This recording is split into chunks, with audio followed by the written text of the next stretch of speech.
There is a stunning new poll out of Texas, which is also sort of not stunning if you've been paying attention for the last 10 years.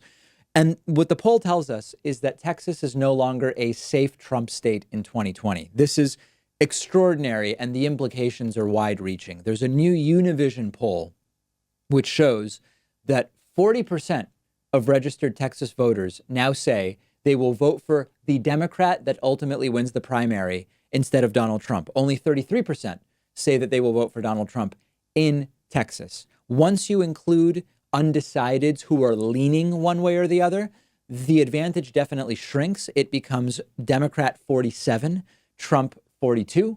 Now, that is only 89% total. That still leaves 11% gray area, but it doesn't matter because these numbers are already, even accounting for that 11% that is fully undecided, this is already a massive change from years past. This is something we've been talking about for a very long time.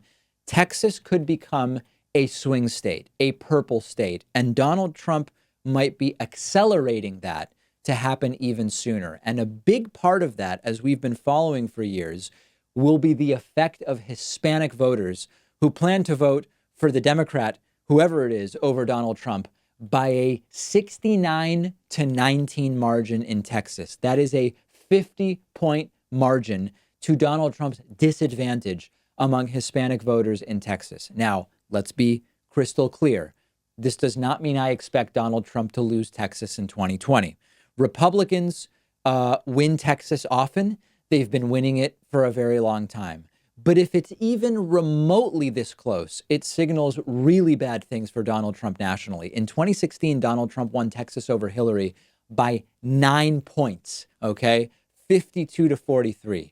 In 2012, even though Barack Obama won hugely at the national level, being reelected, of course, Barack Obama lost Texas to Mitt Romney 57-41, a 16-point deficit. What that tells us is that if it's even close in Texas, if Trump wins Texas, but only by 2, 3, 4, 5, it is really bad in terms of what it signals for Donald Trump nationally.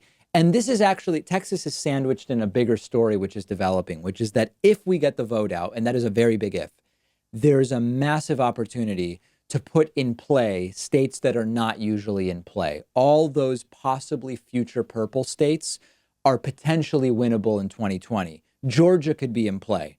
Trump won Georgia in 2016, but he trails a generic Democratic challenger there, according to a poll from 8 weeks ago. North Carolina, same thing. Donald Trump won it in 2016. Trump is losing by 5 points to an as yet unnamed generic future Democratic nominee. Then you've got Pennsylvania, Wisconsin, and Michigan, which are always in play for the Democratic candidate if we actually go and try to win them. The polling, even in Florida, is not super recent, but Biden was +3 over Trump. Bernie was up a similar margin over Trump the last time that poll was done. This is not a foregone conclusion. Trump could also win re-election, but this is just a matter of do we get the vote out? So when you hear me talk about this, please don't react by thinking, oh, we've got everything. We don't need to work. We don't need to vote. We don't need to go and get the vote out. The reaction should be, wow, Donald Trump is unpopular in many red states. If we work incredibly hard, if we mobilize people who already don't like Trump and agree with us on policy, but often don't vote, if we mobilize them to go out and vote, then we have a shot at some of these states. And that should be the attitude. And this polling only supports that view. If we don't get the vote out, none of this stuff matters. It becomes completely academic, and it becomes another 4 years of Donald Trump saying, the polls said this before the election, and I won again.